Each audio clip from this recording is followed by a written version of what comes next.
तो भैया क्लास 12 की फिजिक्स विषय के अंतर्गत आप सभी लोगों को मॉडल पेपर सॉल्व कराए जा रहे हैं, जैसा कि आप सभी को पता है। और कल जो मैंने आप लोगों को मॉडल पेपर सॉल्व कराना शुरू किया था, आज उसी क्रम में आगे बढ़ते हैं और उस मॉडल पेपर को आज पूरा सॉल्व करते हैं। ठीक है, एक मॉडल पेपर को हम मैक्सिमम 2 क्लासों में जरूर समाप्त कर देंगे, कभी कभी एक ही क्लास में समाप्त कर देंगे, क्योंकि बहुत सारे प्रश्न जो होते हैं वो रिपीट होते हैं। जैसे अभी मैंने पिछला सेट सॉल्व कराया, उसमें का एक आधा क्वेश्चन रिपीट होता है, तो उसको बार बार कराने की कोई आवश्यकता नहीं होती है ना। चलिए, आज की इस क्लास में हमारा ये दूसरा मॉडल पेपर था और दूसरे मॉडल पेपर में मैंने आप सभी लोगों को क्वेश्चन नंबर 4 के सभी जो भी पार्ट थे, का खा गा घा अंगा, ये सब मैंने सॉल्व करा दिए थे। मतलब 3 नंबर वाले 5 प्रश्नों को सॉल्व करा दिया था। आज की इस क्लास में हम लोग क्वेश्चन नंबर 5 के आगे के प्रश्नों को सॉल्व करेंगे। मतलब 3 नंबर वाले और 5 नंबर वाले सारे प्रश्नों को सॉल्व करेंगे। देखिए, समय इसलिए लगता है क्योंकि जो अथवा वाले प्रश्न होते हैं वो भी हम आप लोगों को यहाँ पर सॉल्व कराते हैं, जिससे बोर्ड एग्जाम में आने वाला क्वेश्चन आपका रह न जाए, इन्हीं से रहे, इससे बाहर न रहे, है ना। चलिए, 5वें का पार्ट देखते हैं। 5वें के का पार्ट में पूछा गया कि जो प्रत्यावर्ती धारा जनित्र है, इसका सिद्धांत बताइए क्या होता है और इसकी कार्यविधि को बताइए। अब आप लोगों को एक बात मैं समझाना चाहूंगा कि देखिए, बोर्ड एग्जाम में प्रश्न आपसे क्या पूछ रहा है और आप जवाब क्या दे रहे हैं, इस बात का विशेष रूप से ध्यान रखिएगा। प्रश्न ने पूछा है कि प्रत्यावर्ती धारा जनित्र का सिद्धांत क्या है, ठीक, और प्रश्न ने पूछा है कि इसकी कार्यविधि क्या है। अब आपको ज्यादा डिटेल में संरचना वगैरह लिखने की आवश्यकता नहीं है। हाँ, अगर आपसे हो सकता है तो चित्र बना दीजिए 1 से 2 मिनट में, नहीं तो मेन आपका सिद्धांत और कार्यविधि आपसे पूछा गया है, तो इसको जो है चेक किया जाएगा। तो चलिए, यहाँ पर हम समझते हैं प्रत्यावर्ती धारा जनित्र क्या होता है। तो प्रत्यावर्ती धारा जनित्र को हम सभी लोग डायनामो भी कहते हैं। क्या कहते हैं? डायनामो भी कहते हैं। और ये यांत्रिक ऊर्जा को विद्युत ऊर्जा में परिवर्तित करता है। किसको भाई? यांत्रिक ऊर्जा को विद्युत ऊर्जा में। कौन सी विद्युत ऊर्जा में? प्रत्यावर्ती धारा में परिवर्तित करता है ना। तो यहाँ पर ध्यान से समझिएगा, ये प्रत्यावर्ती धारा जो जनित्र है, इसको डायनेमो भी कहते हैं। क्या कहते हैं भाई? डायनेमो भी कहते हैं। हम आपको बहुत आसान शब्दों में से समझाने वाले हैं, आप कभी नहीं भूलेंगे भैया, बस थोड़ा सा ध्यान दीजिएगा, है ना। तो प्रत्यावर्ती धारा जनित्र जो होता है, इसका क्वेश्चन में पूछा गया कि आप बताइए कि सिद्धांत क्या होता है, और आपसे ये पूछा गया है कि सिद्धांत के साथ साथ इसकी कार्यविधि आप बताइए कि इसकी कार्यविधि मतलब ये कैसे कार्य करता है। तो हम बहुत ही अच्छे तरीके से आप लोगों को यहाँ पर बताने वाले हैं, ध्यान से समझिए। सबसे पहले हम लोग थोड़ा बेसिक जानकारी जान लेते हैं कि जो प्रत्यावर्ती धारा जनित्र होता है, प्रत्यावर्ती धारा जनित्र यांत्रिक ऊर्जा को विद्युत ऊर्जा में परिवर्तित करता है। क्लियर है इतनी बात? ठीक है। प्रत्यावर्ती धारा जनित्र को हम सभी लोग डायनामो भी कहते हैं। ठीक, अच्छा, इसको चलाया जाता है, टरबाइन वगैरह से इसको चलाया जाता है, ठीक है, तब जाके विद्युत धारा उत्पन्न होती है। इसका सिद्धांत क्या है? इसका जो सिद्धांत है वो विद्युत चुंबकीय प्रेरण के सिद्धांत पर यह कार्य करता है। फैराडे का जो विद्युत चुंबकीय प्रेरण संबंधी जो विद्युत चुंबकीय प्रेरण है आपका, उसी के विद्युत चुंबकीय प्रेरण, देखिए मैं क्या लिख रहा हूं, विद्युत चुंबकीय प्रेरण की जो घटना होती है, फैराडे के विद्युत चुंबकीय प्रेरण के सिद्धांत पर यह कार्य करता है। अर्थात जब किसी चुंबकीय क्षेत्र में हम किसी कुंडली को रख करके, कुंडली या आर्मेचर जो कि तांबे के तार के फेरों को लपेटकर बनाई जाती है, जब किसी चुंबकीय क्षेत्र में कुंडली को रख करके घुमाया जाता है, अर्थात चुंबकीय फ्लक्स में परिवर्तन किया जाता है, तो कुंडली में क्या होता है? प्रेरित वैद्युत वाहक बल उत्पन्न हो जाता है। और अगर कुंडली एक बंद परिपथ होती है तो उसमें एक प्रेरित धारा प्रवाहित होती है। ठीक है, उसमें क्या होती है? एक धारा बहती है, जिसे हम सभी लोग प्रेरित धारा के नाम से जानते हैं। ठीक, तो ध्यान से समझिए कि धारा कैसे प्रेरित होती है, कैसे धारा बहती है। तो देखो, ये हमारे पास हो गए 2 चुंबक, इनको हम कहते हैं क्षेत्र चुंबक। इसका फिगर आपको समझा दे रहे हैं, ठीक है, और बता दे रहे हैं कि इसके 4 भाग होते हैं। 4 भागों को भी हम आपको समझा देंगे, ठीक है, लेकिन 4 भाग आप जान लीजिए यहाँ पर, लेकिन लिखना आपको इस प्रश्न में 4 भाग नहीं, क्योंकि प्रश्न में केवल सिद्धांत और कार्यविधि पूछी गई है। ठीक है, ध्यान से। ये क्षेत्र चुंबक हो गया N और दूसरा क्षेत्र चुंबक आपका हो गया S। ठीक है, N और S ये हमारे हो गए क्षेत्र चुंबक। तो पहला भाग कौन सा हो जाता है? क्षेत्र चुंबक, क्षेत्र चुंबक। दूसरा भाग हो जाता है आर्मेचर, जिसको हम आर्मेचर कुंडली होती है एक, जो कि तांबे के तारे के फेर को तांबे के तारों को लपेट कर जो है बनाई जाती है। तो ये एक आयताकार हमने कुंडली आपके सामने बना लिया। फिगर देखिए बहुत अच्छा नहीं बन पाएगा क्योंकि हम कला के भैया टीचर नहीं है, लेकिन प्रयास करेंगे आपको हर एक चीज हम अच्छे से समझा जरूर दें। ये एक आयताकार मैंने कुंडली आपके सामने बना दी, और ये जो आयताकार कुंडली, ध्यान से समझिएगा, ये आयताकार कुंडली जो तांबे के तार के फेरों को लपेटकर बनाई गई है, तांबे के तार के फेरों को जो लपेट कर बनाई गई है, वो तांबे के जो 2 तार हैं जिनको लपेट के बनाई गई, तांबे के तार के सिरे हैं ये जो यहाँ पर मैं बना रहा हूं, और ये हो गई इसकी धुरा। ठीक, इसको हम सभी लोग कहते हैं आर्मेचर। क्या कहते हैं? आर्मेचर। और इसे कहते हैं हम सभी लोग क्षेत्र चुंबक। चार भाग होते हैं प्रत्यावर्ती धारा जनित्र के। ठीक, और तीसरा आपका होता है सर्पी वलय। मैं आपको बताते भी चलता हूं और वैसे वैसे चित्र में बना भी रहा हूं कि आप समझ जाएं। सर्पी वलय क्या होते हैं भैया? ठीक, सर्पी वलय यहां पर देखिए, ये जो सर्पी वलय होते हैं ये ऐसे यहां पर बने होते हैं, वलयाकार होते हैं ना, की आकृति वलयाकार होती है। और सर्पी वलय का ध्यान से समझिएगा, एक सिरा जो होता है वो जो आर्मेचर कुंडली है जो तांबे के तार के फेरों को लपेट कर बनाई गई, उस तांबे के तार के दो सिरे होते हैं। एक सिरे को हमको लोग क्या करते हैं, S1 सर्पी विलय S1 के एक सिरे से जोड़ देते हैं, और जो इससे कुछ दूरी पर दूसरा सर्पी विलय होता है, ध्यान से समझिएगा, जो दूसरा सर्पी विलय होता है उस वहां पर जो आर्मेचर कुंडली के तार के दो सिरे थे उसके एक सिरे को हम क्या करते हैं, जो सर्पी विलय S2 होता है उसके एक सिरे से कनेक्ट कर देते हैं। ये आपकी भैया धुरा हो जाती है। और फिर चौथा पार्ट होता है आपका ब्रूस। क्या होता है भाई? ब्रूस। जो ब्रूस होते हैं सर्पी विलय S1 और S2 के कोने पर लगे रहते हैं, ये ब्रूस B1 और B2 के नाम से जाने जाते हैं। इनको मान लीजिए B1 बोल दिया, इसको मान लीजिए हमने B2 बोल दिया, तो ब्रूस होते हैं। इन ब्रूसों का जो संबंध होता है वो बाह्य परिपथ से होता है, जो भी परिपथ में हमको करंट फ्लो करनी होती है, करंट को भेजना होता है। ठीक, तो जैसे मान लीजिए बल्ब है और इस बल्ब में हमको क्या करना है भाई, धारा भेजना, तो बल्ब के दोनों तारों को इससे ब्रूस B1 और B2 से जोड़ देते हैं। इस तरीके से हम सभी लोग प्रत्यावर्ती धारा जनित्र को बनाते हैं। ये हो गए प्रत्यावर्ती धारा जनित्र के चार भाग, मतलब संरचना भी आप ऐसे बोल सकते थे। अब बात यहाँ पर देखिए, आप लोगों को हम अच्छे से समझा रहे हैं तो आप ध्यान से समझने की कोशिश कीजिए, समय मत बर्बाद कीजिए। अगर आप पढ़ने आए तो शांति से पढ़िए, ठीक है, और हमें उम्मीद है कि आपको पूरा लाभ मिल रहा होगा। तो आप ये चीज बोल सकते हैं, इसका सिद्धांत, इसके सिद्धांत में आप बोल सकते हैं कि यह विद्युत चुंबकीय प्रेरण के सिद्धांत पर कार्य करता है। जब किसी कुंडली को क्षेत्र में कुंडली को रख करके घुमाया जाता है तो चुंबकीय फ्लक्स में परिवर्तन होता है, और चुंबकीय फ्लक्स में परिवर्तन होने की वजह से कुंडली में एक प्रेरित विद्युत वाहक बल उत्पन्न होता है। ठीक, और यदि कुंडली एक बंद परिपथ होता है तो कुंडली में एक धारा बहती है, जिसे हम सभी लोग प्रेरित धारा कहते हैं, और इस प्रेरित धारा की दिशा हम सभी लोग फ्लेमिंग के दाएं हाथ के नियम से ज्ञात करते हैं। अब आप सभी लोगों को क्लियर हो गया होगा, ठीक है। जल्दबाजी में कभी कभी शब्द आगे पीछे निकल जाते हैं। अच्छा, ध्यान दीजिएगा। तो ये बात हो गई सिद्धांत की, ठीक है। अब बात करें यहाँ पर कार्यविधि, कार्य कैसे करता है। देखिए ये जो कुंडली होती है इसको हम किसी बाह्य स्रोत से चलाते हैं, जैसे टरबाइन वगैरह हो गया, उससे क्या करते हैं, इसको घुमाते हैं इस चुंबकीय क्षेत्र में रख करके। जब इसको हम घुमाएंगे, देखिए जब ये घूमेगा, इस कुंडली को नाम दे देते हैं ABCD, एक आयताकार कुंडली AB, और इस सिरे को नाम दे दिया C, इस सिरे को नाम दे दिया D। ध्यान से, बहुत ध्यान समझिएगा, कार्यविधि बहुत आसान है। जब इस कुंडली को घुमाया जाएगा, ऐसे घुमाया जाएगा, बढ़िया कोई चीज हमारे पास हो तो मैं आपको दिखा सकूं। जैसे ये हमारे पास आयताकार समझ लीजिए कुंडली, ठीक है, ये AB सिरा हो गया, मैं इसके साथ ये लगा लेता हूं, और ये हमारा CD सिरा हो गया। जब इसको चुंबकीय क्षेत्र में रखकर घुमाया जाएगा तो इस ABCD जो आयताकार कुंडली है, जब इसका सिरा CD नीचे की ओर जाएगा, AB ऊपर की ओर आएगा, ठीक है। जब CD नीचे की ओर जाएगा, AB ऊपर की ओर आएगा, तो जो धारा है वो आपकी, देखिए जो धारा उत्पन्न होगी, जो प्रेरित धारा उत्पन्न होगी, इसकी दिशा हम सभी लोग फ्लेमिंग के दाएं हाथ के नियम से ज्ञात करते हैं। और जो ये धारा निकलती है ये ब्रूस B2 से यहां से निकलेगी और S1 से जाकर के फिर उसमें जाएगी। अच्छा, दूसरी बात, अच्छा उसके बाद जब ये घूमेगी तो धीरे धीरे क्या होगा, ये एक लंबवत स्थिति में ऐसे आ जाएगी, और उसके बाद ये जो सिरा AB था ये नीचे जाएगा और CD ऊपर आ जाएगा। जब CD ऊपर आ जाएगा तो धारा इधर से जाएगी, S2 से जाएगी, और S1 से फिर S2 में जाएगी। तो कहने का ये मतलब है, जब इस आर्मेचर कुंडली को चुंबकीय क्षेत्र में रखकर घुमाया जाता है तो प्रत्येक आधे चक्र के दौरान जो प्रत्यावर्ती जो धारा होती है उसकी दिशा परिवर्तित होती है, और प्रत्येक आधे चक्र के दौरान जो जिस भी धारा की दिशा परिवर्तित होती है उस धारा को हम सभी लोग कहते हैं प्रत्यावर्ती धारा, जिसका ग्राफ ऐसे बनता है।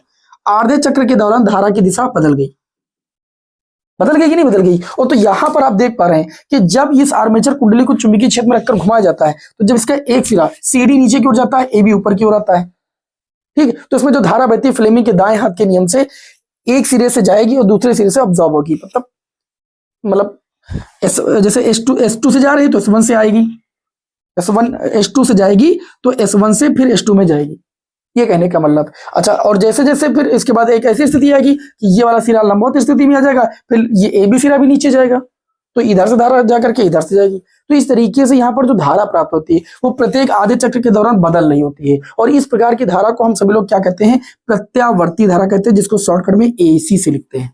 इसीलिए इसे प्रत्यावर्ती धारा जनित्र कहा जाता है। समझाने में 10 मिनट जरूर लग गया है, लेकिन हमें पूर्ण भरोसा कि आपको समझ में आ गया होगा।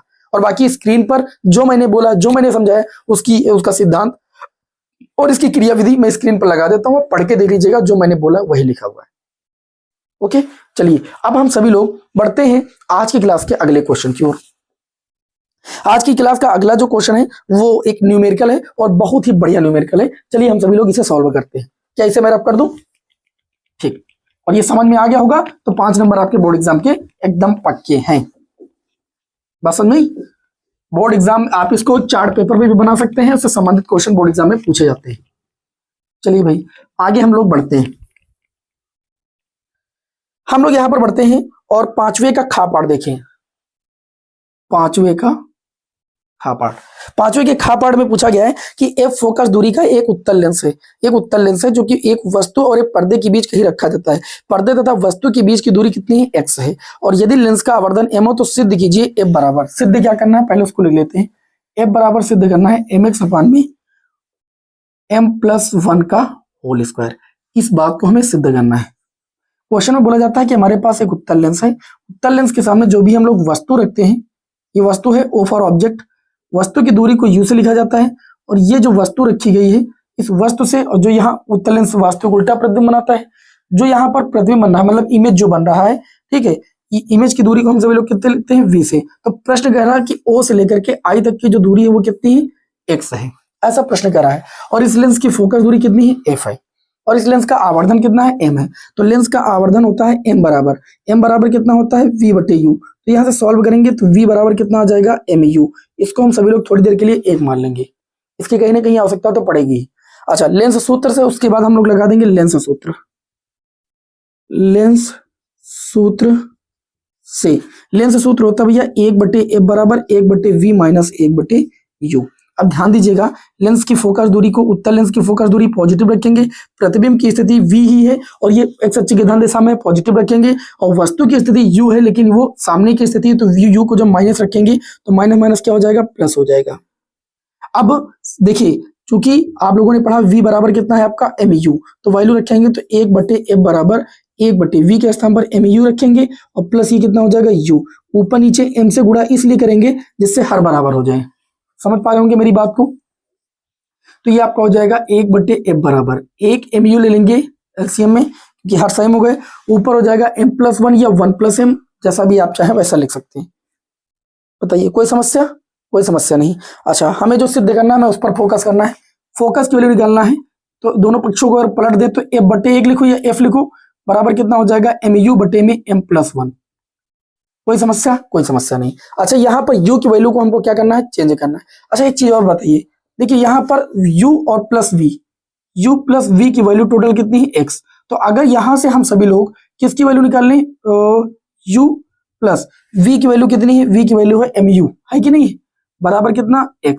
तो अगर यहाँ से u कॉमन ले लें तो ये m+1 हो जाएगा या 1+m हो जाएगा, u कॉमन लेने पर बराबर x। तो यहाँ से अगर u की वैल्यू निकालें तो u की वैल्यू आ जाएगी x/में m+1, आ जाएगी कि नहीं? u का मान रखने पर, u का मान रखने पर। मैंने ऐसा क्यों किया? ध्यान दीजिए, मैंने ऐसा इसलिए किया क्योंकि ये जो सिद्ध करना था इसमें केवल m और x था, हमको m और x के पदों में वैल्यू लाना है, तो ये हो जाएगा। तो इस प्रकार ये आपका f बराबर आ जाएगा कितना? देखिए m, u की वैल्यू रखेंगे x/में m+1, और इसके बटे में ऑलरेडी पहले से एक m+1 है, तो f बराबर आ जाएगा mx/में m+1 का होल स्क्वायर। और यही चीज हमें क्या करनी थी भैया? प्रूफ करनी थी। ये चीज आपकी हो चुकी है प्रूफ। बढ़िया लेवल का क्वेश्चन था भैया, बोर्ड एग्जाम में 3 नंबर में आया है।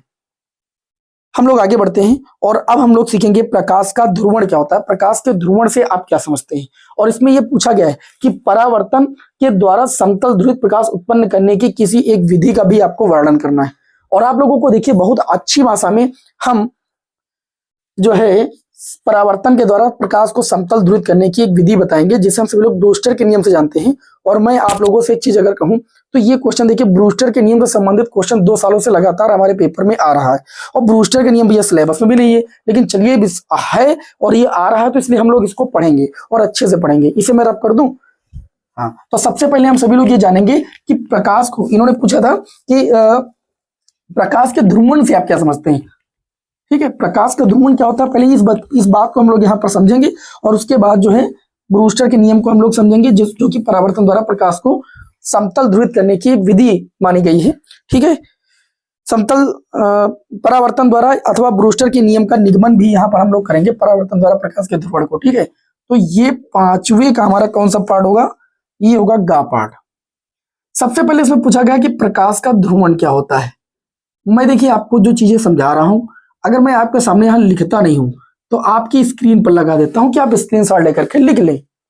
समझना बहुत जरूरी, अपना स्क्रीनशॉट जरूरी नहीं होता है, इसलिए मैं आपको चीजों को यहां पर समझाने की कोशिश करता हूं। प्रकाश का ध्रुवण क्या होता है, देखिए जो हमारे पास साधारण प्रकाश होता है, जिसे हम सभी लोग आध्रुवित प्रकाश कहते हैं, जिसमें वैद्युत वेक्टर के कंपन सभी दिशाओं में, एक दिशा में न होकर के सभी दिशाओं में होते हैं, और इसी प्रकाश को हम लोग कहते हैं आध्रुवित प्रकाश। कौन सा प्रकाश कहते हैं, आप बताइए। आध्रुवित प्रकाश इसी को तो कहते हैं। जब इसको हम क्या करते हैं, किसी टूरमैलिन की क्रिस्टल पर पारगमित कराते हैं, या पोलेराइड की फिल्म से पारगमित कराते हैं, जिसकी प्रकाशिक अक्ष क्या होती है, ये मान लीजिए इसकी प्रकाशिक अक्ष हो गई। तो ये जो टूरमैलिन की क्रिस्टल है, इसको हम लिख सकते हैं टूरमैलिन की क्रिस्टल। तो जब किसी आध्रुवित प्रकाश को किसी टूरमैलिन की क्रिस्टल से पारगमित कराया जाता है, तो ये टूरमैलिन की क्रिस्टल आध्रुवित प्रकाश के वैद्युत वेक्टर के उन्हीं कंपनों को बाहर निकलने देती है जो वैद्युत वेक्टर के कंपन इसकी प्रकाशिक अक्ष के समांतर हो। तो इसकी प्रकाशिक अक्ष ऐसे है, तो ये हो गई तरंग संचरण की दिशा, तो ये ऐसे वैद्युत वेक्टर के कंपनों को आध्रुवित प्रकाश के निकलने देगी। तो ये ऐसे आपके वैद्युत वेक्टर के कंपन हमको प्राप्त होते हैं। इसको थोड़ा सही बना देते हैं, तिरछा पता नहीं कैसे बन जाता है। ठीक, ये वैद्युत वेक्टर के जो कंपन होंगे, इन्हीं को ये बाहर निकलने देगा। कौन, टूरमैलिन। और इस प्रकार जो ये हमें प्रकाश प्राप्त होता है, जिसमें वैद्युत वेक्टर के कंपन क्या होते हैं, तरंग संचरण की दिशा के लंबवत होते हैं, इसे हम लोग कहते हैं समतल ध्रुवित प्रकाश। क्या कहते हैं, समतल ध्रुवित प्रकाश कहते हैं हम लोग। तो क्वेश्चन में सबसे पहले पूछा गया था कि प्रकाश का ध्रुवण किसे कहते हैं, तो आपको बोलना है कि जब साधारण प्रकाश को या आध्रुवित प्रकाश को किसी टूरमैलिन क्रिस्टल से पारगमित कराया जाता है, तो प्रकाश की तरंग के केवल वे कंपन ही बाहर निकल पाते हैं जो टूरमैलिन की क्रिस्टल के अक्ष के समांतर होते हैं, और शेष कंपन टूरमैलिन की क्रिस्टल की अक्ष के टूरमैलिन की क्रिस्टल द्वारा क्या कर लिए जाते हैं, अवशोषित कर लिए जाते हैं। इस प्रकार क्रिस्टल से निकलने वाला जो प्रकाश होता है, जिसमें वैद्युत वेक्टर के कंपन तरंग संचरण की दिशा के लंबवत होते हैं, इस प्रकाश को हम सभी लोग समतल ध्रुवित प्रकाश कहते हैं। क्या कहते हैं, समतल ध्रुवित प्रकाश कहते हैं। और इस घटना को हम सभी लोग प्रकाश का ध्रुवण कहते हैं। क्या कहते हैं, प्रकाश का ध्रुवण कहते हैं। मैंने स्क्रीन पर भी लगा दिया है, हमें पूर्ण भरोसा जो मैंने बोला वही स्क्रीन पर लिखा है, और आप इसका स्क्रीनशॉट ले सकते हैं। फिर आगे हम लोग समतल ध्रुवित प्रकाश को उत्पन्न करने की एक विधि का वर्णन करने जा रहे हैं, और वो विधि है आपकी परावर्तन द्वारा।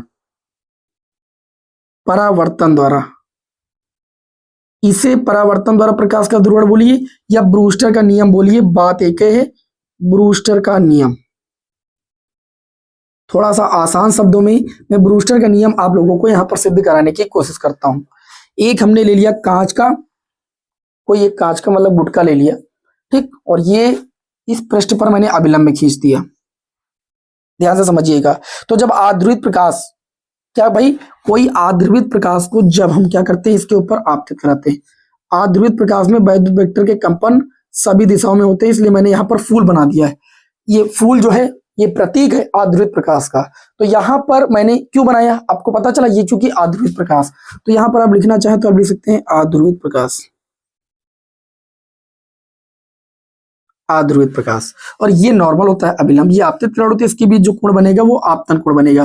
लेकिन यहाँ पर आईपी से बोलते हैं, मतलब ध्रुवण कोण बोलते हैं। लेकिन कब, ध्यान से समझिए, क्या होता है कि ये प्रकाश किरण जब जाएगी इस कांच पर पड़ेगी, तो ये क्या हो जाएगी, ये अपवर्तित भी हो जाएगी और कुछ आंशिक रूप से परावर्तित भी हो जाएगी।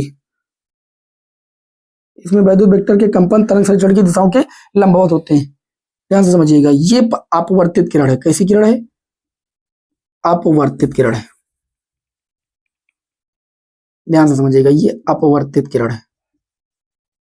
आप सभी लोग जानते हैं कि अपवर्तित किरण और अभिलंब के बीच कौन सा कोण बनता है? अपवर्तन कोण R बनता है।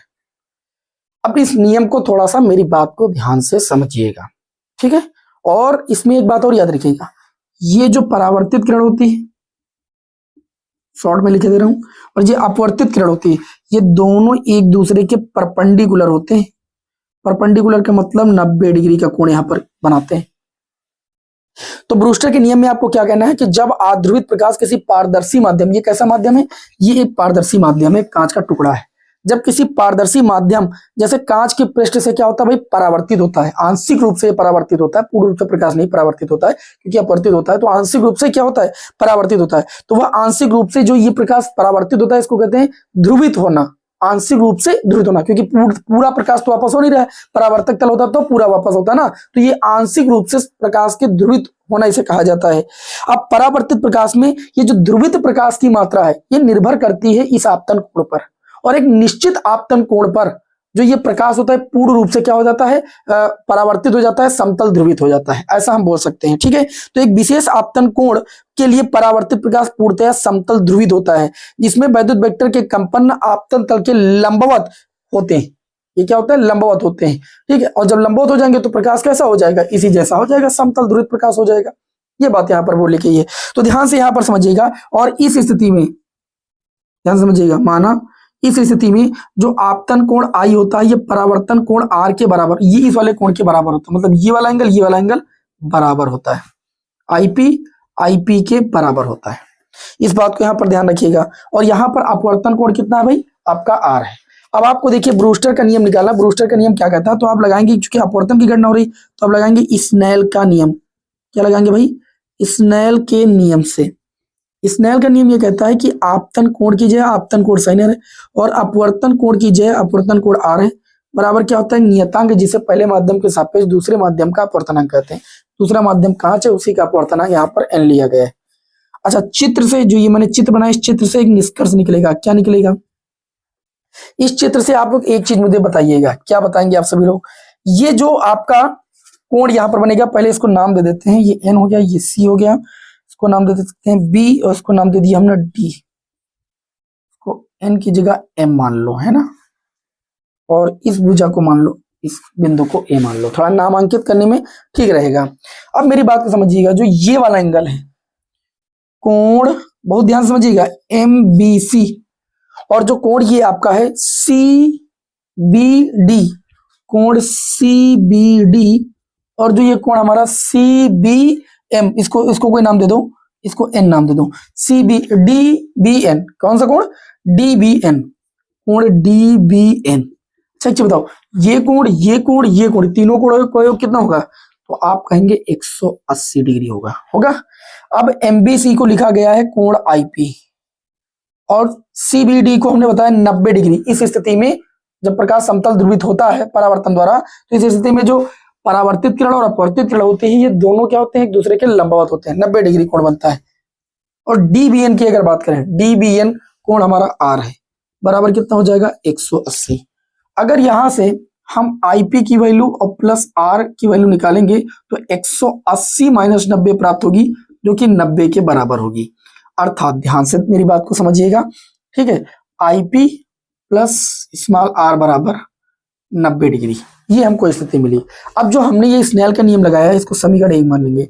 इसमें हम क्या करेंगे? वैल्यू रखेंगे। क्या करेंगे भाई? वैल्यू रखेंगे। देखिए नाउ समीकरण 1 से हम लोग क्या वैल्यू रखेंगे? देखिए साइन IP है, साइन IP ही रहने देंगे, साइन R की वैल्यू यहां से निकालेंगे तो मिलेगी मुझे 90 माइनस IP। तो यहां पर जहां R था वहां पर हमने 90 माइनस IP रख दिया, बराबर कितना हो जाएगा? तो अब बराबर कहेंगे n हो जाएगा। तो ये हो जाएगा साइन IP, और बटे में साइन 90 माइनस थीटा होता है कॉस थीटा, कॉस IP बराबर कितना हो जाएगा? n। साइन थीटा बटे कॉस थीटा होता है टेन थीटा, टेन IP बराबर कितना होता है? n होता है। और ये जो है, यही क्या है? यही ब्रूस्टर का नियम है। क्या है? इसी को ब्रूस्टर का नियम कहते हैं, या परावर्तन द्वारा परावर्तन द्वारा प्रकाश का ध्रुवण इसे कहते हैं। अब मेरी बात को समझिए, इस नियम को हम बोलेंगे कैसे? हम बोलेंगे ध्रुवण कोण की स्पर्श ज्या जो होती है वह क्या होती है? कांच के पदार्थ के अपवर्तनांक के बराबर होती है। ऐसा भी आप बोल सकते हैं कि कांच के पदार्थ का अपवर्तनांक जो होता है, जिस भी कांच के गुटके से हम लोग क्या करते हैं, ये घटना दिखाते हैं समतल ध्रुवित की, उसका जो अपवर्तनांक होता है वह ध्रुवण कोण की स्पर्श ज्या के बराबर होता है। टैन को स्पर्श ज्या बोलते हैं। इसी को हम सभी लोग टैन IP बराबर n, इसे ब्रूस्टर का नियम कहते हैं और इस पर 1 नंबर का क्वेश्चन एग्जाम में आ चुका है। ठीक है, तो भूलिएगा बिल्कुल भी नहीं, जो ये संबंध है n बराबर टैन IP, इसे ब्रूस्टर का नियम कहते हैं। और इसके अनुसार जो कांच के लिए IP की वैल्यू होती है वो 57 डिग्री होती है। वो तो जान की बात है, जानकारी की बात है, लेकिन उसकी कोई जरूरत नहीं। ये आप समझिए, यहाँ पर जब प्रकाश का ध्रुवण पूछा जाएगा तो ऐसे आपको बताना है, और फिर परावर्तन द्वारा अथवा ब्रूस्टर का नियम, परावर्तन द्वारा समतल ध्रुवित प्रकाश करने की विधि को हम लोग ब्रूस्टर का नियम कहते हैं, और उसी को हम लोगों ने यहाँ पर क्या किया है, सिद्ध किया है ब्रूस्टर के नियम को। इस तरीके से ये क्वेश्चन आपका होता है समाप्त, और हमें उम्मीद है कि आप लोगों को समझ में कम ही आया होगा, कारण क्योंकि ये चीज आप लोगों ने पढ़ी नहीं होगी, इसे आउट ऑफ सिलेबस, ये सिलेबस में नहीं है। आप किसी भी किताब या सीरीज में उठा के देख लीजिए, ब्रूस्टर का नियम आपको नहीं मिलेगा। तो अगर थोड़ा कम भी समझ में आया है तो आपको टेंशन लेने की कोई जरूरत नहीं है, ठीक, क्योंकि ये सिलेबस में आपके मुश्किल ही आएगा, लेकिन सरसरी तौर पर ऊपर ऊपर तो आप याद ही रखिए कि टैन IP बराबर n ब्रूस्टर का नियम होता है, क्योंकि इस सूत्र से ये पिछली बार 1 नंबर में क्वेश्चन आया था, ब्रूस्टर का नियम, ठीक है, टैन IP बराबर n लिखना था। चलिए भाई, अब हम लोग 5वें का गा पार्ट सॉल्व कर चुके हैं। अब हम लोग 5वें का घा पार्ट सॉल्व करेंगे। कौन सा भाई? 5वें का घा पार्ट। और ये बहुत ही बढ़िया प्यारा सा क्वेश्चन है। इसमें कहा गया किसी वैद्युत द्विध्रुव को एक समान वैद्युत क्षेत्र में संतुलन की स्थिति से थीटा कोण घुमाने में किए गए कार्य का सूत्र प्राप्त कीजिए। देखिए, एक समान वैद्युत क्षेत्र में द्विध्रुव को घुमाने पर उसमें उत्पन्न बल युग्म के आघूर्ण के लिए व्यंजक आप लोगों ने प्राप्त किया है। देखिए, ये एक समान वैद्युत क्षेत्र हो गया, एक समान, ये आपका एक समान वैद्युत क्षेत्र हो गया, जिसको हमने वैद्युत बल रेखाओं द्वारा दिखा दिया, वेक्टर ई भी लिख दिया मैंने। इसमें हमने एक द्विध्रुव जो है थीटा कोण बनाते हुए रखा है, और वैद्युत द्विध्रुव आप लोग जानते हैं परिमाण में समान और प्रकृति में विपरीत आवेश जब एक दूसरे से अल्प दूरी 2l पर रखे होते हैं तो वे एक द्विध्रुव का निर्माण करते हैं। ये वैद्युत क्षेत्र से थीटा कोण बना रहा है, तो इस पर कार्य करने वाले बलयुग्म का आघूर्ण टाउ बराबर आपका होता है PE sin थीटा। ध्यान दीजिए, मैं ज्यादा आपके सामने नहीं लिख रहा हूं, हिंदी बहुत कम लिखता हूं मैं, मेरी बात को ध्यान समझिएगा। आप डेरिवेशन में ट्रिक से मैं आपको यहां पर बताऊंगा, पूरा डिटेल से नहीं लिखूंगा, बताऊंगा सब, लेकिन आपको जैसे मैंने कल समांतर प्लेट संधारित्र की धारिता का व्यंजक कराया तो मैंने EVC ट्रिक से बता दिया कि आप लोग ऐसा ऐसा इस डेरिवेशन में करते हैं, तो ये आपके लिए भी थोड़ा आसान बैठता है। तो हमने एक द्विध्रुव को जब एक समान चुंबकीय क्षेत्र में कोण से एक समान वैद्युत क्षेत्र में थीटा कोण बनाते हुए रखा, तो उस पर कार्य करने वाले बल युग्म का आघूर्ण टाउ बराबर कितना होता है आपका PE sin थीटा। ये हम लोग पढ़ चुके हैं कि जब किसी द्विध्रुव को एक समान वैद्युत क्षेत्र में थीटा कोण बनाते हुए रखा जाता है, तो ये जो वैद्युत द्विध्रुव होता है इसके सिरे A और इसके सिरे B पर क्या करता है, बल युग्म कार्य करता है। ये बल युग्म क्या करता है, इससे वैद्युत क्षेत्र के समांतर लाने का प्रयास करता है, जिसे प्रत्यानयन बल युग्म का आघूर्ण कहते हैं, और ये इसकी वैल्यू टाउ बराबर कितनी होती है, PE sin थीटा होती है। अब मेरी बात को ध्यान समझिएगा, इस वैद्युत द्विध्रुव को हम क्या करते हैं, अल्प कोण विस्थापित करेंगे, और वैद्युत द्विध्रुव को वैद्युत क्षेत्र में थीटा कोण घुमाने में किया गया पहले अल्प कार्य निकालेंगे, और फिर हमको 0 डिग्री से जितने भी एंगल पर घुमाने की वैल्यू पूछेंगे वो निकाल लेंगे। ठीक है, तो यहां पर लिखेंगे वैद्युत द्विध्रुव को वैद्युत क्षेत्र E में अल्प विस्थापित, या वैद्युत क्षेत्र E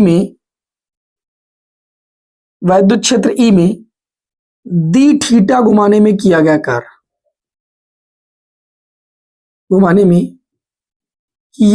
अब डी थीटा घुमा रहे हैं मतलब अल्प कोणीय विस्थापन, तो किया गया जो कार्य होगा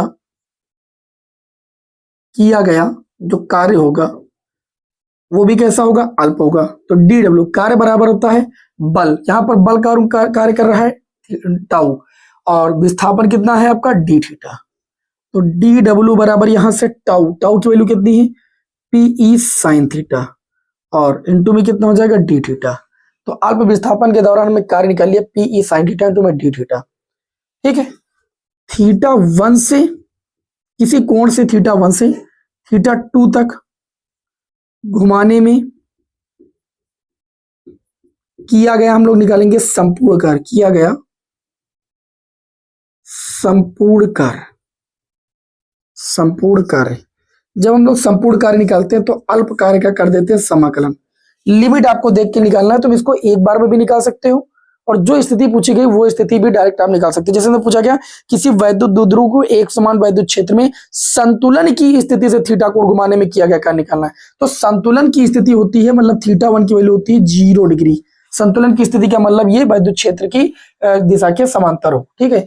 तो संतुलन की स्थिति में 0 डिग्री से हम सभी लोग कितना घुमाना में थीटा कोण घुमाना। तो हम चलिए 0 डिग्री से कोण ले लेते हैं, ठीक, ऐसा प्रश्न बोलता है। अगर आप θ1 से θ2 ले रहे हो तो बाद में फिर θ1 बराबर 0 रखेंगे। तो जो प्रश्न कह रहा है वही कीजिए ना आप।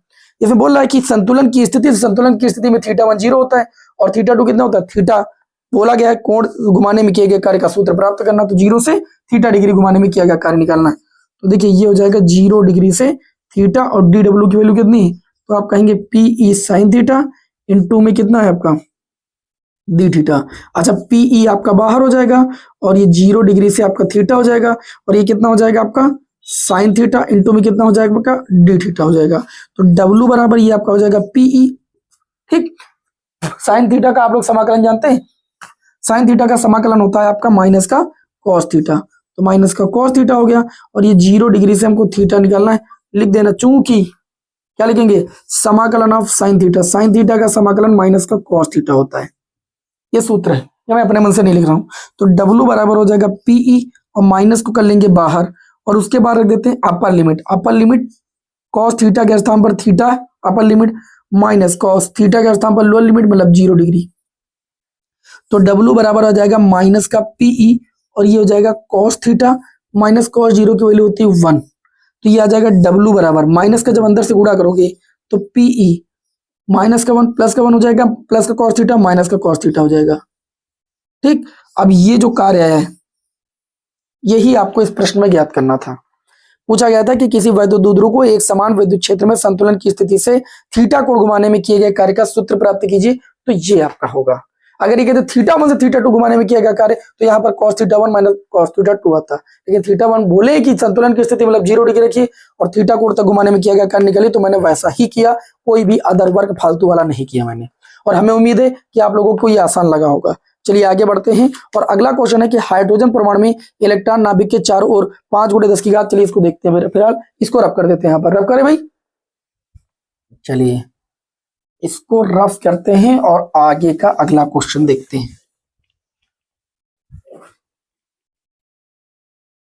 अगला जो क्वेश्चन दिया गया वो दिया गया है हाइड्रोजन परमाणु में एक इलेक्ट्रॉन नाभिक के चारों ओर। हाइड्रोजन परमाणु में देखिए ये अथवा वाला क्वेश्चन है, इसको देख लेते हैं।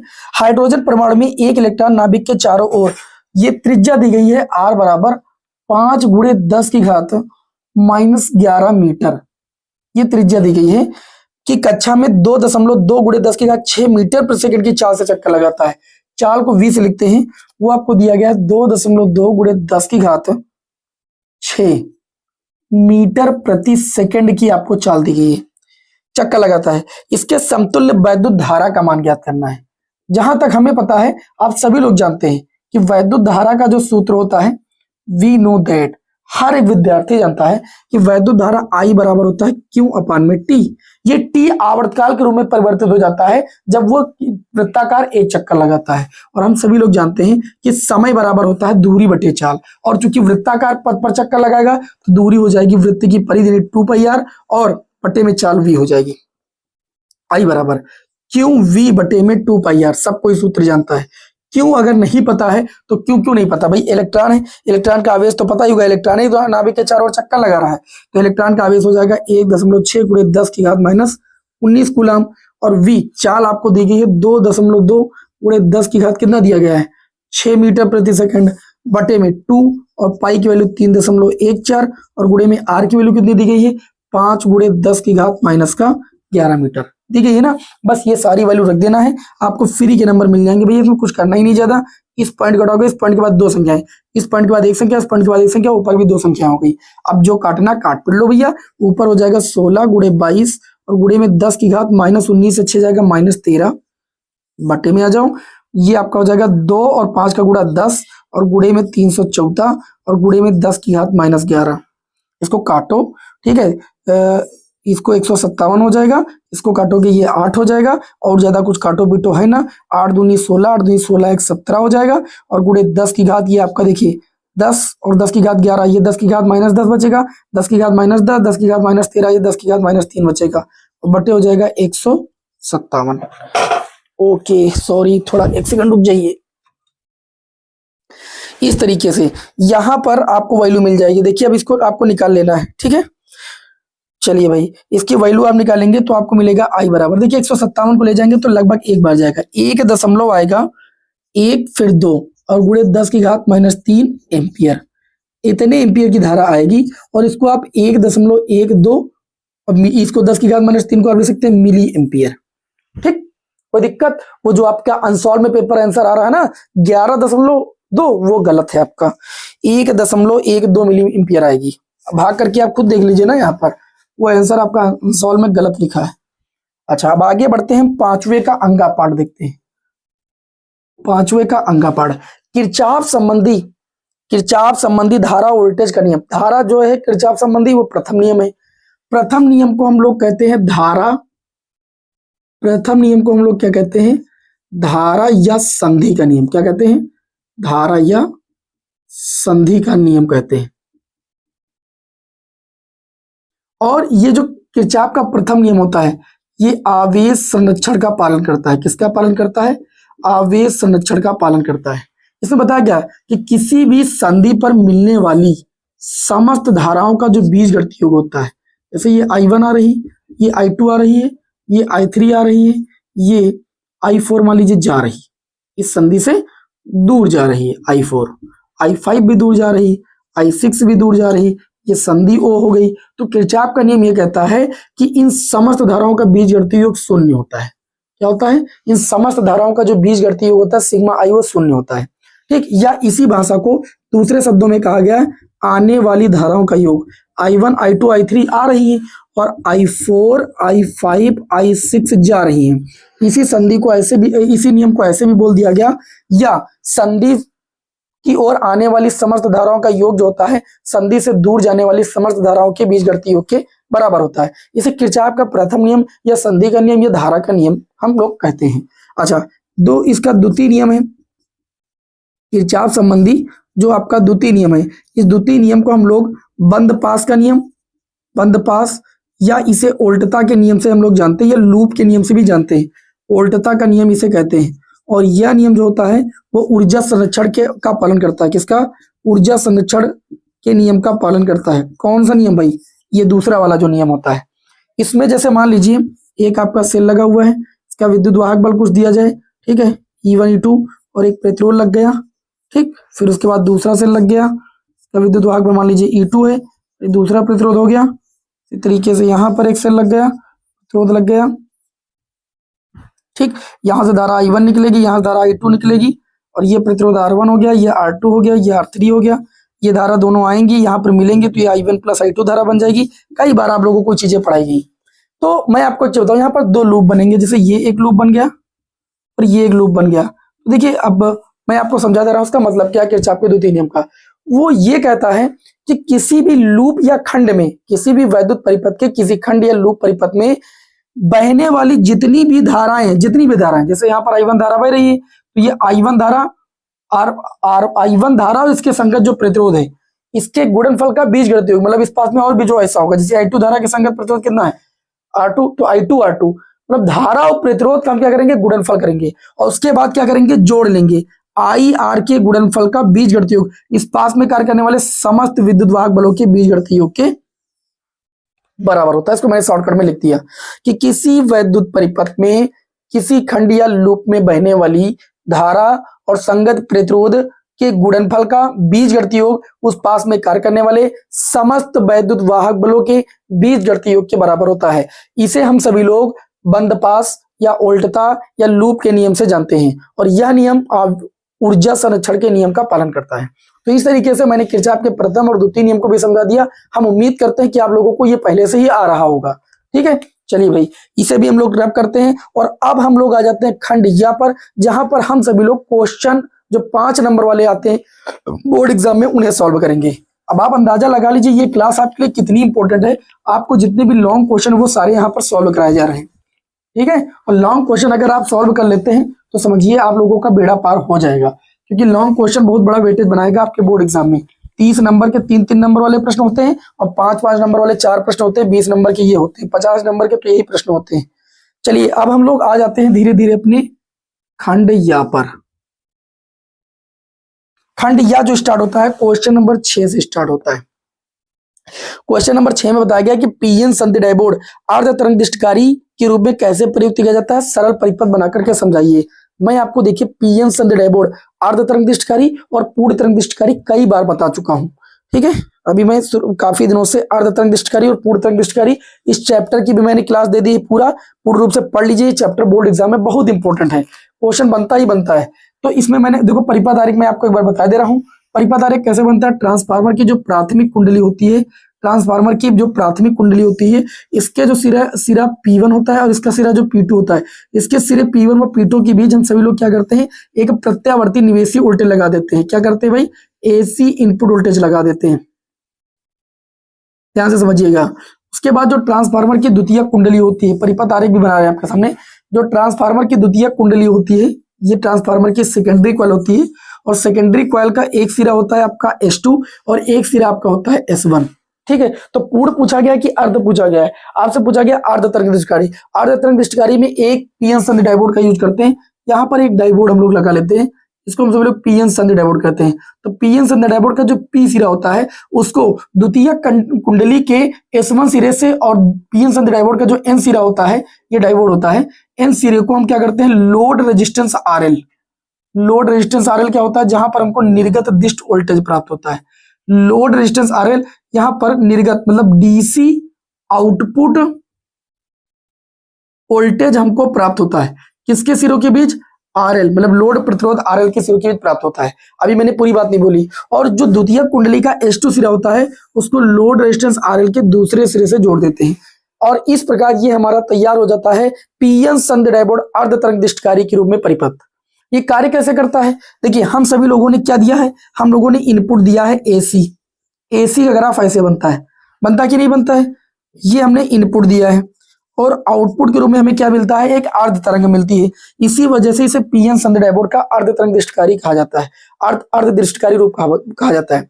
अब देखिए यहां से हमने इनपुट AC वोल्टेज दिया, तो प्रत्यावर्ती धारा के प्रथम अर्ध चक्र के दौरान जो पीएन संधि डायोड होता है ये अग्र अभिनंदन होता है और अग्र अभिनंदन धारा बहती है और जब धारा बहेगी तो जाहिर सी बात है लोड रेजिस्टेंस RL के सिरों के बीच हमको क्या मिलेगा, वोल्टेज मिलेगा। तो ग्राफ आउटपुट में हम लोग ऐसे दिखाएंगे, ये आउटपुट वोल्टेज होता है और ये DC होता है। AC को DC में बदलने का कार्य कौन करता है, ये डायोड ही करता है। अब प्रत्यावर्ती धारा के दूसरे अर्धचक्र के दौरान, प्रत्यावर्ती धारा के दूसरे अर्धचक्र के दौरान, देखिए भाई खांसी बहुत आती है, बार बार रुकना पड़ता है। तो प्रत्यावर्ती धारा के दूसरे अर्धचक्र के दौरान जो ये डायोड D होता है ये पश्चिम में होता है। किस अभिनंदन में होता है, पश्चिम में। और पश्चिम में बहुत कम धारा मतलब माइक्रो एम्पियर में धारा बहती है, मतलब धारा बहती नहीं। तो दूसरे अर्धचक्र के दौरान जो ये डायोड D2 होता है ये पश्चिम में होता है, जिस वजह से निर्गत हमको दिष्ट वोल्टेज नहीं प्राप्त होता है। ग्राफ में ऐसे सीधी लाइन खींच देते हैं। फिर प्रत्यावर्ती धारा के तीसरे अर्धचक्र के दौरान ये डायोड आपका अग्र अभिनंदन में हो जाता है और हमको निर्गत दिष्ट वोल्टेज प्राप्त होता है, फिर नहीं प्राप्त होता, फिर प्राप्त होता है। इस तरीके से हमको आउटपुट जो वोल्टेज प्राप्त होता है वह एक अर्ध तरंग के रूप में प्राप्त होता है। इसे हम लोग कहते हैं पीएन संधि डायोड का अर्ध तरंग दृष्टिकारी परिपथ या रूप, ठीक है। चलिए स्क्रीनशॉट लेना तो ले लीजिए अब जल्दी से। अब ऐसा रब करके आगे के क्वेश्चन की ओर हम लोग बढ़ते हैं और बिना समय बर्बाद किए हुए आगे के जितने भी क्वेश्चन हैं थोड़ा जल्दी आप लोगों को सॉल्व करा देते हैं, ठीक। हालांकि इसको मैंने कई बार बताया, इसको बताना ही नहीं था, ठीक। अब जो क्वेश्चन आगे के हमने आपको पढ़ाए हैं उनको बताने की कोई जरूरत हम नहीं समझेंगे। जैसे अगला क्वेश्चन है अथवा में ही से पूछा गया है, क्वेश्चन नंबर 6 का अथवा पार्ट कि एक अल्फा कण V वोल्ट के विभवांतर से त्वरित होकर एक नाभिक परमाणु क्रमांक Z से टकराता है। एक नाभिक है जिसका परमाणु क्रमांक Z है, इस पर आवेश आपका हो जाएगा +ZE। इसकी त्रिज्या जो बोली गई वो R0। इस नाभिक से एक अल्फा कण टकराता है, अल्फा कण पर आवेश कितना है आपका 2E। ये नाभिक की निकटतम कितनी दूरी तक जाएगा, r दूरी तक जाएगा, उसके बाद प्रतिकर्षित हो जाएगा। ठीक, मतलब इसकी जो गतिज ऊर्जा है वो किस में कन्वर्ट हो जाती है, स्थितिज ऊर्जा में कन्वर्ट हो जाती है। तो जो स्थितिज ऊर्जा का सूत्र होता है वो होता है 1/4πε0 Q1 और Q2 और बटे में क्या होता है, दूरी। अब मैं एक चीज आपको बताऊं, इसकी गतिज ऊर्जा स्थितिज ऊर्जा में क्या हुई, बदली। और आगे आपसे एक चीज बोला गया कि अल्फा कण v वोल्ट के विभवांतर से त्वरित हुआ है, v वोल्ट के विभवांतर से त्वरित होगा तो उसकी जो गतिज ऊर्जा हो जाएगी वो k बराबर आपकी QV हो जाएगी। अब आप सोच रहे होंगे ये कैसे हम लेकर आए, जैसे आप लोगों ने पढ़ा था विभवांतर v बराबर होता है W बटे कितना भाई, Q। तो चूंकि इतनी टाइम अल्फा जो था वो गति अवस्था में था, मतलब उसका कार्य जो है वो गतिज ऊर्जा के रूप में बदल रहा था, इसलिए यहाँ पर कार्य को हमने के लिख दिया है। और जब के की वैल्यू निकाली तो Q इंटू में V आ गई। तो ये मैंने के बराबर QV कहां से लिखा, आप सभी लोगों को पता है, ऐसा ये प्रश्न में ही दिया गया है कि क्यों इसको जो है V वोल्ट के विभवांतर से त्वरित किया गया है, तो उसकी गतिज ऊर्जा कितनी हो जाएगी, QV। थोड़ी बात को ध्यान समझिए। अब इसकी गतिज ऊर्जा इस नाभिक के समीप r दूरी पर, जैसे r0 दूरी पर आती है, जिसे नाभिक की त्रिज्या बोला गया यहाँ पर, वैसे ही इसकी गतिज ऊर्जा किसमें बदल जाती है, स्थितिज ऊर्जा में बदल जाती है, यानी k बराबर हो जाता है u। और u बराबर सूत्र होता है 1/4πε0 Q1 Q2/r²। ये क्यों स्थितिज ऊर्जा में बदलता है भैया, आप एक चीज बताइए, धनात्मक आवेश दूसरे को क्या करेगा, प्रतिकर्षित ही तो करेगा, तो ये प्रतिकर्षित हो जाता है। u बराबर जब हम निकालेंगे यहाँ पर तो इसकी वैल्यू होती है 9 × 10⁹ Q1 पहला आवेशित कण जो है ये अल्फा कण है जो कि 2e आवेश से आवेशित है, और दूसरा जो धनावेश है वो Ze है जो कि नाभिक का है। और ये वाली जो दूरी जहां तक ये दोनों आते हैं उस दूरी को r0 बोला गया। इसके स्थान पर आप के बराबर लिख सकते हो QV, इसके स्थान पर क्या लिख सकते हो आप, QV। आपसे पूछा गया r0 की वैल्यू निकालो, तो r0 बराबर हो जाएगा 9 × 10⁹ और ये हो जाएगा 2ZEE का गुणा e² बटे में, इधर से आपका देखिए QV आ जाएगा, क्या आ जाएगा, QV। अब देखिए ये हो जाएगा r0 बराबर, देखिए 9 और 2 संख्या को पास कर लीजिए, 9 × 2 × 10⁹ गुणे में Z, अभी e² रहने दीजिए, क्यों, क्योंकि Q के स्थान पर हम लोग कितना रखेंगे, 2e, आवेश कितना अल्फा कण का 2e, इंटू में हो जाएगा V, एक e से एक e आपका कैंसिल हो जाएगा, ये 2 से 2 कैंसिल हो जाएगा, r0 बराबर ये आपका हो जाएगा, देखिए 9 गुणे में e की वैल्यू रखेंगे 1.6 × 10⁻−19 और गुणे 10⁻9 बचा है, गुणे में Z बचा है, 2e कैंसिल हो जाएगा, बटे में V बचा है, जो आपको निकालना भी वही आ जाएगा। r0 बराबर 16 9 144 होता है, 144 हम लिखेंगे लेकिन 0.1 अंक आगे लगा देंगे, गुणे में 10⁻−19 से 9 ये -10 बचेगा। क्वेश्चन में पूछा गया Z/V, इंटू में Z/V हो गया। आपको एक चीज बताएं, 14.4 10⁻−10 को एंगस्ट्रॉम लिखा जा सकता है, Z/V एंगस्ट्रॉम। यही चीज क्वेश्चन में सिद्ध करने के लिए बोला गया था। 5 नंबर का क्वेश्चन है, सोचने वाली बात। आगे देखिए क्वेश्चन नंबर 7, इसमें यह कहा गया है कि प्रकाश वैद्युत प्रभाव क्या है। सबसे पहले पूछा गया है कि प्रकाश वैद्युत प्रभाव है क्या, तो आप लोग आसानी के साथ बोल सकते हैं कि प्रकाश वैद्युत प्रभाव क्या है। जब किसी धातु की सतह पर, ये क्या है, धातु की सतह है, धातु की सतह पर एक निश्चित आवृत्ति का प्रकाश, हम सभी लोग निश्चित आवृत्ति से अधिक आवृत्ति का प्रकाश आपतित करते हैं, तो धातु की सतह से इलेक्ट्रॉनों का उत्सर्जन होने लगता है।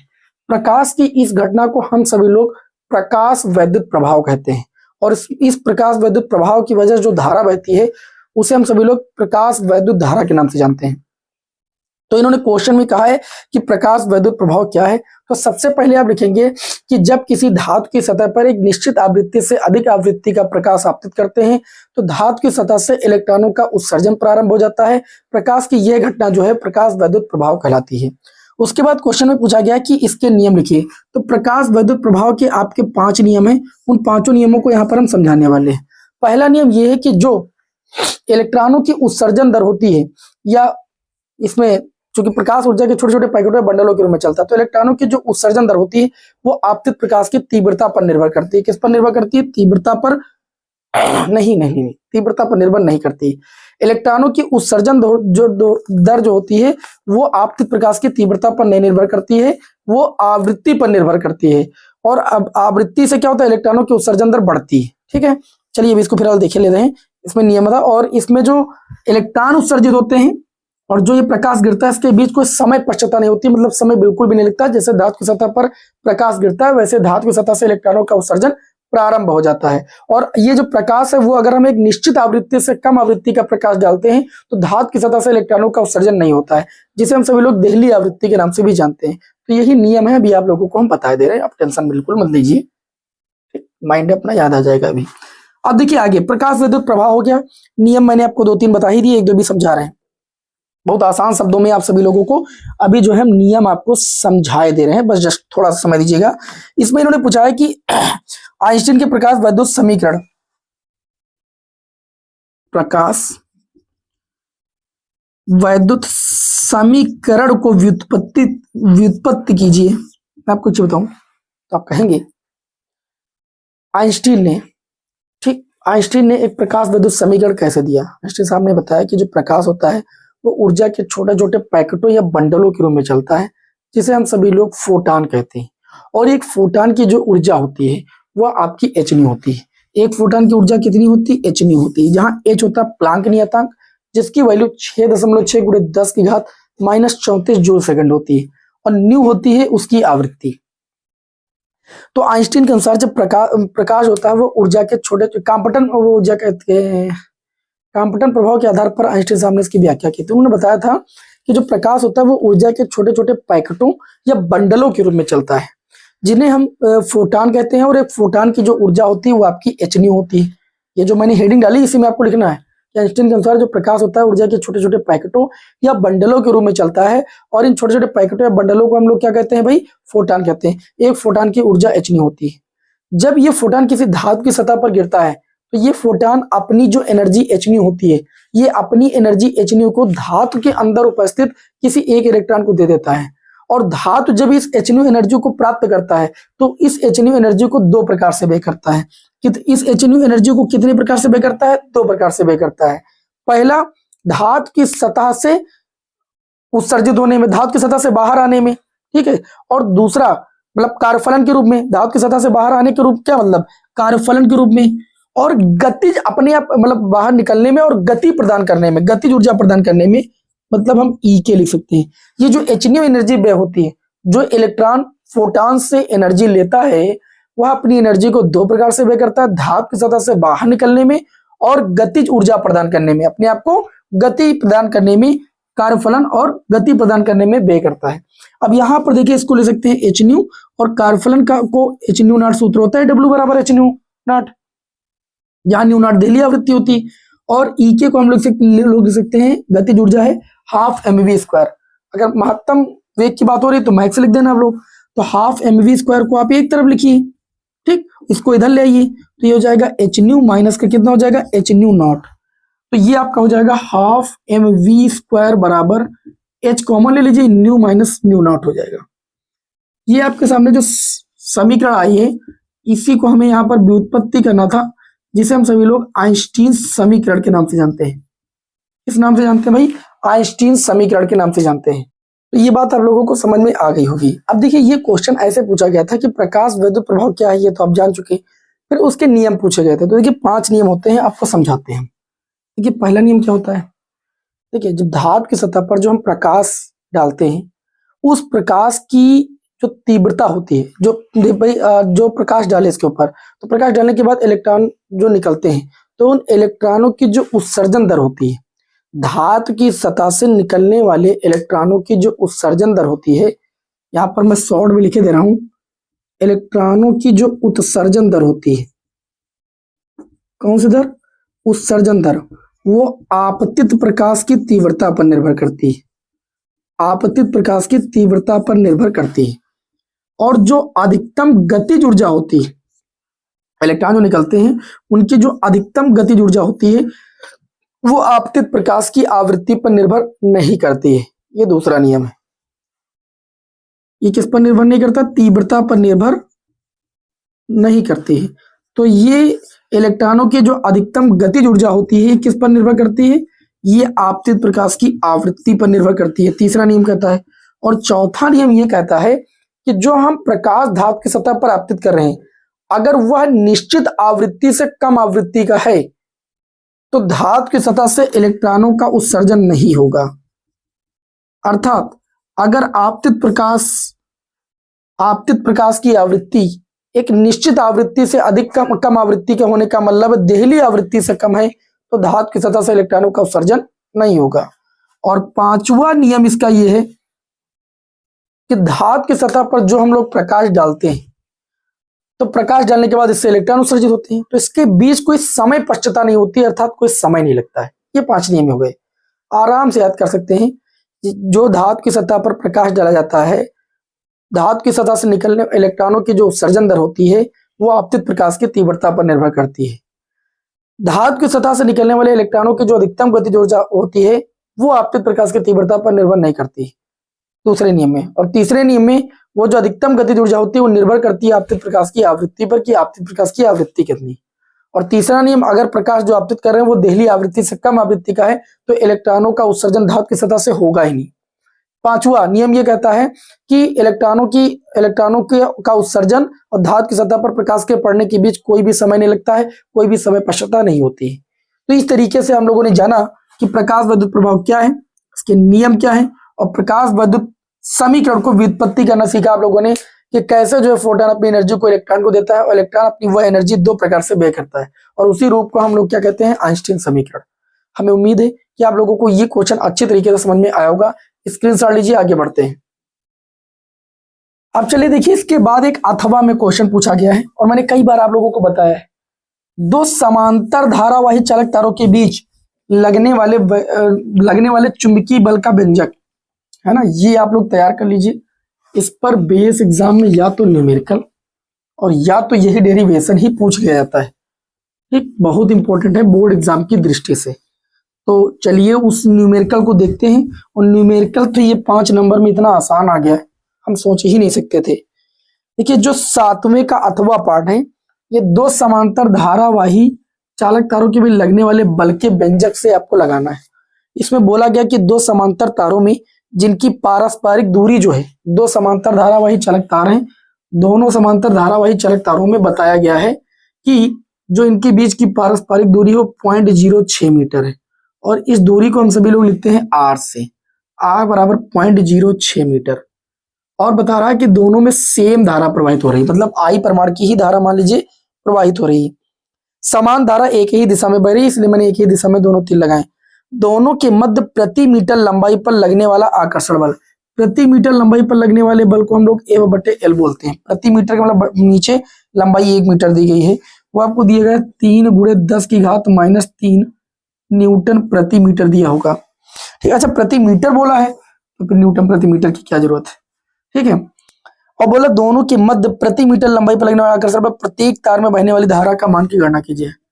I की गणना करना है, तो आप लोग सूत्र जानते हैं। सूत्र होता है F/L बराबर μ0/2 पाई I1 I2 बटे में क्या होता है भैया R, ये तो होता है। तो F/L की वैल्यू है 3 × 10⁻³ μ0 की जो वैल्यू है 4 पाई × 10⁻⁻7। I1 I2 सेम है, I का गुणा हो जाएगा I² बटे में ये 2 पाई, और R की वैल्यू है 0.06। I² की वैल्यू अगर आपको निकालना तो ये चीज ऊपर लेकर जाइएगा, लेकिन इसको काट के 2 बार जाएगा, इसको ऊपर ले जाइए तो 3 × 0.06 हो जाएगा और × 10⁻³ हो जाएगा, बटे में इस चीज को ले आइए 2 × 10⁻⁷। I² बराबर, इस पॉइंट को आप हटा लीजिए, नीचे 2 0 बढ़ जाएंगे, 2 से काटेंगे 2 × 6 हो जाएगा। ठीक, -3 से 7 को काटोगे 10⁻⁴ हो जाएगा। 3 का गुणा 9 हो जाएगा, × 10⁻⁴, 10⁻2 को लिख सकते हो, नीचे 10⁻2 बचेगा, ऊपर जाएगा 10⁻+2 हो जाएगा। I की वैल्यू निकालोगे √9 × 10⁻2 यानी 100, 9 का √3, 100 का √10, मतलब ये आपका आ जाएगा 30 एम्पियर की वैद्युत धारा आ जाएगी। कितना आसान क्वेश्चन था भैया। और जो अगला क्वेश्चन पूछा गया है, क्वेश्चन नंबर 8, ये व्यतिकरण से संबंधित आया है, इसको देख लीजिए। बढ़िया क्वेश्चन लेवल का है, अच्छे लेवल का क्वेश्चन है कि यंग के द्विध्रुवीय प्रयोग में लैम्ब्डा तरंग दैर्ध्य प्रकाश की जो तरंग दैर्ध्य है, सबसे पहले क्वेश्चन में जो दिया जाता है न्यूमेरिकल को लगाने का यही तरीका होता है। जो प्रकाश की तरंग दैर्ध्य है वो आपको लैम्डा दी गई और आपसे बोला जाए एक वर्णी प्रकाश का उपयोग करने पर पर्दे के एक बिंदु पर जहां दो तरंगों के बीच जो पथांतर है, वो भी आपको कितना दिया गया है, लैम्डा दिया गया है। और आपतित प्रकाश की आवृत्ति के इकाई है। आपतित प्रकाश की इकाई मतलब परिणामी जो इकाई आपको आपतित प्रकाश की तीव्रता दी गई है वो के दी गई। तो सबसे पहले आप कलांतर निकाल लीजिए। कलांतर कैसे निकालेंगे? कलांतर बराबर होता है 2 पाई बाई लैम्डा और गुणे में सूत्र होता है पथांतर से। ये होता है सूत्र, कलांतर बराबर 2 पाई बाई लैम्डा गुणे पथांतर। तो जब आप कलांतर निकालेंगे तभी तीव्रता वाला सूत्र लग सकता है, 2 पाई बाई लैम्डा और पथांतर आपका लैम्डा ही है। ये लैम्डा से लैम्डा कैंसिल, फाई बराबर आ जाएगा 2 पाई। तो इस स्थिति में कलांतर आपको कितना मिला? 2 पाई। नाउ अब देखिए हम लोग परिणामी तीव्रता का व्यंजक लगाएंगे आई डैश। यहाँ पर आई डैश मान लीजिए बराबर सूत्र होता है I1 plus I2 plus 2 under root I1 under root I2 into में होता है कॉस फाई। तो आई डैश की वैल्यू आपको दी गई है कितनी? के। I1 I2 सेम होंगी, एक वर्णी प्रकाश है।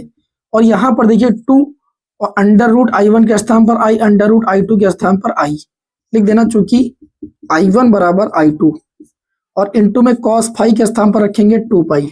मैं आपको बता दूं कॉस 2 पाई का मतलब कॉस 360 डिग्री और कॉस 360 डिग्री की वैल्यू होती है 1। तो के बराबर I 2I हो जाएगा और रूट आई का गुणा I और ये भी हो जाएगा आपका 2I। कॉस 2 पाई की वैल्यू 1 हो जाएगी। तो 4I बराबर आपका आ गया के। तो I की वैल्यू आ जाएगी के बाई 4। अब आगे जो प्रश्न बोलता है उसको हम पढ़ेंगे। आगे बोला गया है कि पट्टे के उस बिंदु पर प्रकाश की तीव्रता कितनी होगी जहां पथांतर आपका लैम्डा बाई 3 है। बोला ये है, ध्यान से समझिएगा, यदि पथांतर आप रखिए कितना? Lambda by 3। तो पथांतर अगर लैम्डा बाई 3 रखते हैं तो कलांतर कितना आ जाएगा? 2 पाई बाई लैम्डा।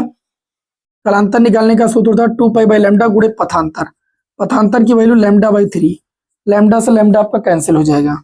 तो फाई बराबर आ जाएगा 2 पाई बाई 3 और इस 2 पाई बाई 3 को अगर आप हल करोगे तो 120 डिग्री आएगा। कैसे? 2 गुणे 180 बटे 3, 3 से 180 को काटोगे 60 आएगा, 60 दूना 120 आ जाएगा। कलांतर इस स्थिति में कितना होगा आपका? 120 डिग्री होगा। कलांतर 120 डिग्री क्लियर हो गई बात?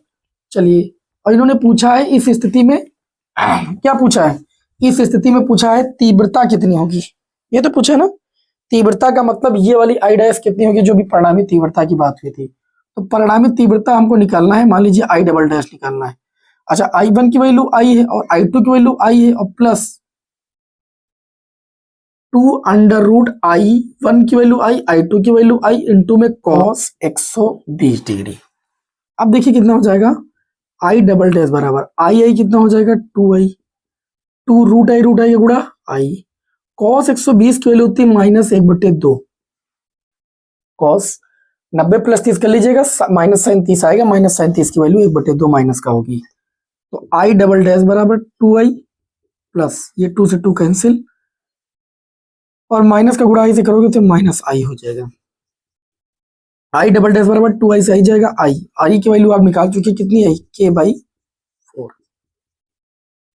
इस स्थिति में जो तीव्रता होगी वो कितनी होगी? के बाई 4 होगी। ये आपके इस क्वेश्चन का आंसर हो गया। बात आई समझ में? तो अब चलिए इसे रब करते हैं और अगले क्वेश्चन की ओर हम लोग बढ़ते हैं भाई, है ना? इसे रब कर दूं। चलिए अगला जो देखिए क्वेश्चन आया है आप सभी लोगों के समक्ष, ध्यान से समझिएगा। वो आया है एकल झिरी द्वारा प्रकाश का विवर्तन। वो मैंने आप लोगों को देखिए बताया है, क्लास बहुत ज्यादा लंबी न जाए इसलिए उस डेरिवेशन को हम लीव कर रहे हैं। लीव नहीं कर रहे हैं, आप हमारे चैनल पर चले जाइए, एकल झिरी द्वारा प्रकाश का विवर्तन डालिए, मैंने वहां पर आप लोगों को कराया, वहां से आप लोग कर लीजिएगा, ठीक है? अब यहाँ पर सब बड़े बड़े क्वेश्चन, सारे क्वेश्चन कराना पॉसिबल नहीं हो पाता है, जो कराए हैं तो उनको आप लोग देख सकते हैं हमारे चैनल से, ठीक है? अब आगे देखिए, अगला जो क्वेश्चन है क्वेश्चन नंबर 9, वो है रदरफोर्ड के परमाणु मॉडल का वर्णन कीजिए। क्वेश्चन कैसे पूछा जा रहा है इस बात को ध्यान से समझिए। रदरफोर्ड के परमाणु मॉडल का वर्णन कीजिए और इस मॉडल की कमियों को बोहर मॉडल ने कैसे दूर किया। मतलब बोहर साहब ने जो रदरफोर्ड के परमाणु मॉडल में कमियां पाई गई, उन कमियों को दूर कैसे किया। तो दो क्वेश्चन पूछे जा रहे हैं, एक तो रदरफोर्ड का परमाणु मॉडल, तो रदरफोर्ड का परमाणु मॉडल क्या था, इस बात को ध्यान से समझिए। सबसे पहले ये आपका क्वेश्चन नंबर आपका कौन सा होगा, 9 होगा। इसमें ये पूछा गया है कि रदरफोर्ड का परमाणु मॉडल क्या है। रदरफोर्ड के परमाणु मॉडल ने कौन सी बातें कही। तो रदरफोर्ड के परमाणु मॉडल के अनुसार जो कहने का मतलब यह है कि परमाणु का समस्त धनावेश होता है, समस्त धनावेश में हम इलेक्ट्रॉनों को छोड़ दें। उनका कहने का मतलब था इलेक्ट्रॉनों को छोड़ दिया जाए, क्योंकि इलेक्ट्रॉन ऋणावेश होते हैं। इलेक्ट्रॉनों को छोड़ करके परमाणु का जो समस्त धनावेश होता है वह जो होता है वो 10 की घात, ध्यान समझिएगा, 10 की घात -15 मीटर त्रिज्या के गोले में क्या होता है, 10 की घात -15 मीटर, 10 की घात -15 मीटर, ये वाली बात हो रही, इस जिसे हम सभी लोग कहते हैं नाभिक।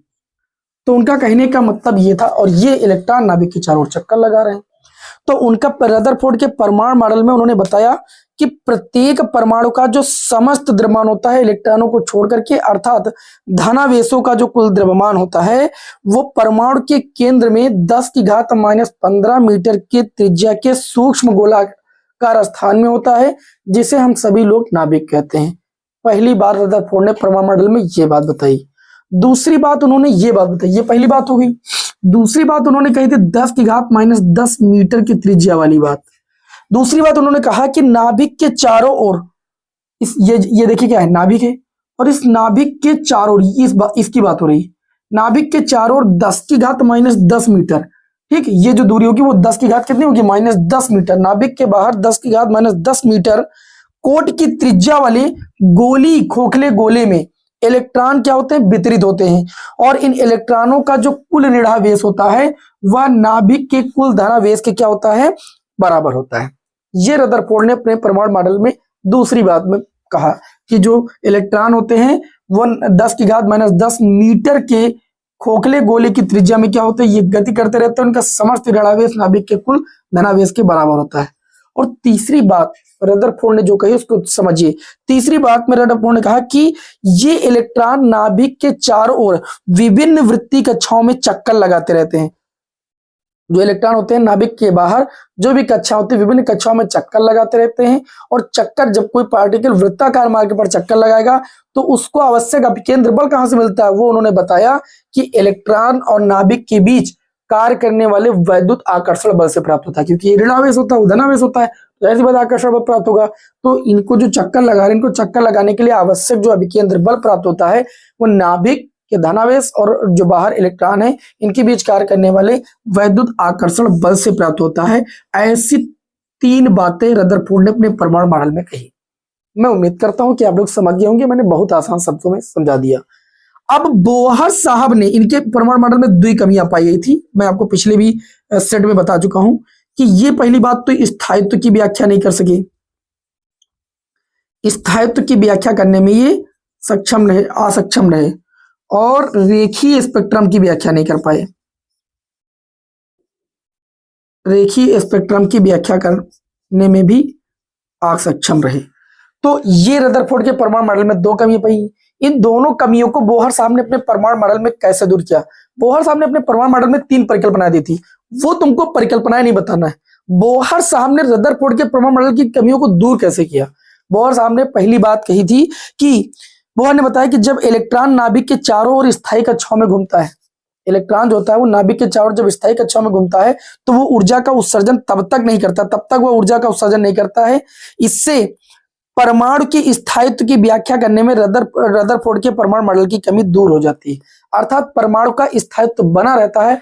ऐसा बोहर साहब ने बताया कि जो इलेक्ट्रॉन होते हैं वो नाभिक के चारों ओर स्थायी कक्षाओं में जब घूमता है, जब वो स्थायी कक्षाओं में घूमता है तो ऊर्जा का उत्सर्जन नहीं करता है।